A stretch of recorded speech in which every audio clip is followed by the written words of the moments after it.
नमस्कार दोस्तों, आइए जानते हैं आज का टॉप 20 न्यूज। पहला न्यूज, आज के समय में आधार कार्ड हमारे सबसे महत्वपूर्ण और जरूरी डॉक्यूमेंट में से एक है।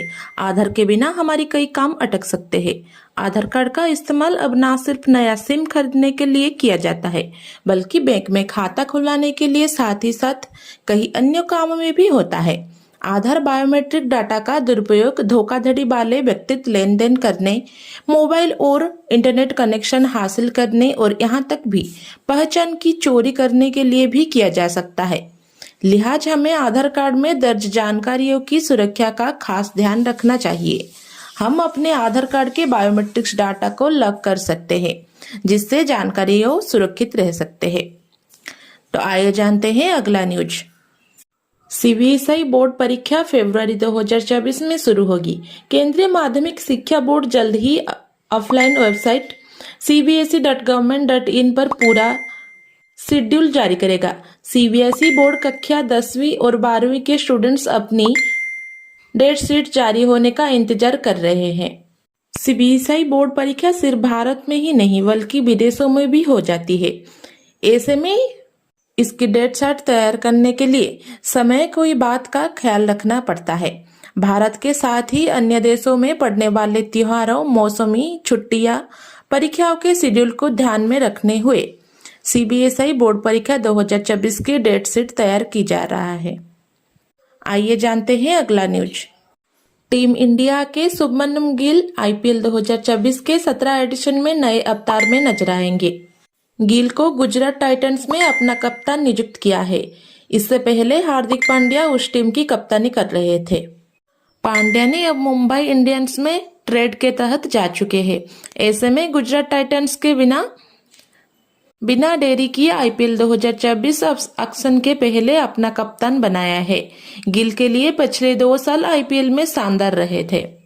उन्होंने गजब की बैटिंग की।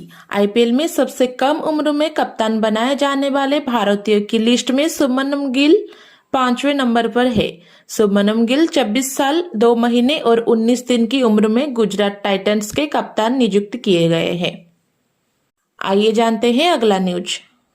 जम्मू कश्मीर के पुलिस महानिदेशक आर स्वैन ने सोमवार को यह कहा कि केंद्र शासित प्रदेश में आतंकवाद के खिलाफ लड़ाई पूरी तरह से खत्म नहीं हुई है और सुरक्षा बलों को भले ही नुकसान पहुंच रहा है, लेकिन हम पीछे नहीं हटेंगे। उन्होंने कहा कि सुरक्षा वाले उस क्षति को कम करने का प्रयास कर रहे हैं। जम्मू कश्मीर के शीर्ष पुलिस अधिकारी ने कहा, अगर आगे बढ़ने की हम चुनौती नहीं है तो नुकसान उठाना पड़े तब भी हम पीछे नहीं हटेंगे।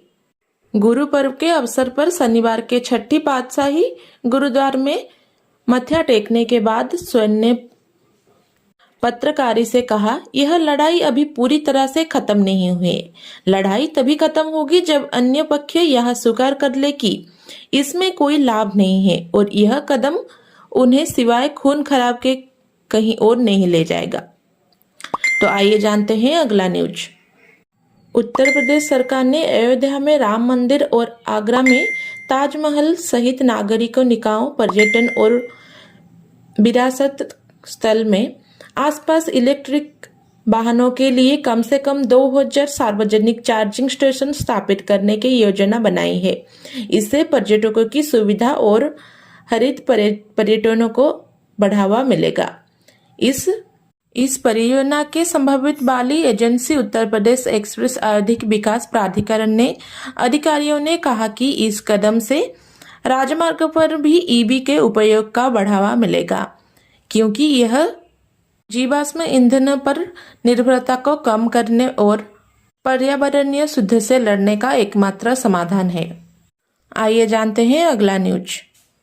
कांग्रेस नेता राहुल गांधी को बीजेपी के पूर्व अध्यक्ष अमित शाह पर अभद्र टिप्पणी करना भारी पड़ रहा है। एमपी एमएलए कोर्ट की मजिस्ट्रेट आयोग यादव ने उन पर मानहानि के आरोप के मुकदमा चलाने का आदेश दिए हुए 16 दिसंबर को न्यायालय में उपस्थित होने का आदेश दिया है। सरकारी बैंक के पूर्व अध्यक्ष भाजपा नेता विजय मिश्र ने राहुल पर 5 साल पहले बेसब न्यायालय में परिवार दायर किया था, जिसकी अब निर्णय आया है। मित्र ने अपने परिवार की 15 जुलाई 2018 को पार्टी कार्यकर्ता अनिरुद्ध शुक्ल और दिनेश कुमार ने अपने मोबाइल पर एक वीडियो क्लिप दिखाया था। इसमें राहुल गांधी अमित शाह को हत्यारा कर रहे थे। आइए जानते हैं अगला न्यूज। देव दीपावली का पर्व सोमवार को भगवान शिवजी नगरी काशी में बड़े ही धूमधाम से मनाया जा रहा है। उत्तर प्रदेश के मुख्यमंत्री योगी आदित्यनाथ, केंद्रीय मंत्री हरदीप सिंह पुरी और राजनयिकों ने देव दीपावली उत्सव के अवसर पर दीप जलाए। इस दौरान घाट वाले को दीप की रोशन से जगमग चमकता जाएगा। अश्वमेध घाट पर हजारों लोगों की मौजूदगी में गंगा आरती की गई एवं राजघाट पर देव दीपावली को पर्व पर खुशियों में आतिशबाजी की गई। साथ ही विभिन्न कलाकार ने सांस्कृतिक कार्यक्रम प्रस्तुति की थी। आइए जानते हैं अगला न्यूज। चीन की रहस्यमय बीमारी के बाद केंद्र सरकार ने एडवाइस जारी की अलर्ट किया है। इधर चिकित्सा और स्वास्थ्य विभाग की आधिकारिक मुख्य सचिव शुभ्रा सिंह ने बताया कि राजस्थान में स्थिति चिंताजनक नहीं है। सभी मेडिकल कॉलेज और जिलों में सीएमएच को आवश्यक दिशा निर्देश देकर आया है। ऑक्सीजन और बेड, दवाइयां आदि का इंतजाम करने के लिए निर्देश दिए हैं। बता दें कि चीन में श्वसन रोग में बढ़ोतरी हुई है। अभी यहाँ बच्चों को सांस लेने में प्रॉब्लम हो रही है, जो कि इन्फ्लुएंजा, माइकोप्लाज्मा, निमोनिया और श्वसन आदि सामान्य कारणों से होता है माना जा रहा है। आइए जानते हैं अगला न्यूज।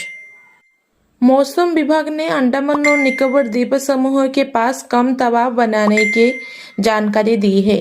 मौसम विभाग ने कहा कि कम दबाव के कारण 19 नवंबर के आसपास बंगाल की खाड़ी के ऊपर एक चक्रवाती तूफान आ सकता है।